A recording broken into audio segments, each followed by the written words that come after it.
तो एक बार की बात है, महर्षि वासश्रवा जो है एक बहुत महत्वपूर्ण यज्ञ कर रहे थे, जिसमें उन्होंने अपनी सबसे कीमती चीज़ दान में देने की बात कही थी। परंतु वो सबसे दुर्बल और बूढ़ी गाय को दान में दे रहे थे।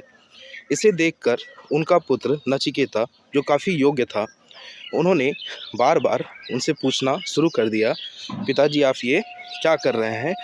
आप मुझे किसको दान में देंगे? क्योंकि सबसे कीमती चीज़ की बात की गई थी। तो गुस्से में महर्षि वासश्रवा ने उनसे कह दिया कि मैं तुझे यम को दान में दूंगा। और इसीलिए उनके पिता का, अर्थात अपने पिता का आज्ञा का पालन करने के लिए नचिकेता यमलोक चले गए। और यमलोक जाकर वो यमदूत से पूछते हैं कि यमराज कहाँ हैं, मुझे उनसे मिलना है, मेरे पिता ने उन्हें दान में दिया है। तो यमदूत के द्वारा बताया जाता है कि यमराज तो अभी है नहीं, वो बाहर गए हुए हैं। तो नचिकेता 3 दिनों तक बिना कुछ खाए पिए वहीं पे अपने पिता का आज्ञा का पालन कर रहा होता है। 3 दिन बाद यमराज वापस लौटते हैं और फिर वो नचिकेता से मिलते हैं और फिर वो सारी बात जानते हैं।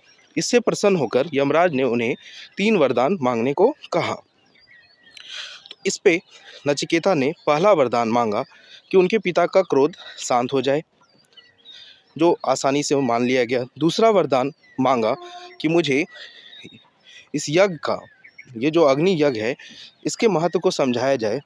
और तीसरा आत्मा के रहस्य को जानने की बात कही। तो यमराज पहले तो हिचका, परंतु उस नचिकेता के दृढ़ संकल्प को देखकर उन्हें अंततः बताना पड़ा कि आत्मा क्या है, अमर है। आत्मा मिटती नहीं है, उसका अस्तित्व हमेशा होता है।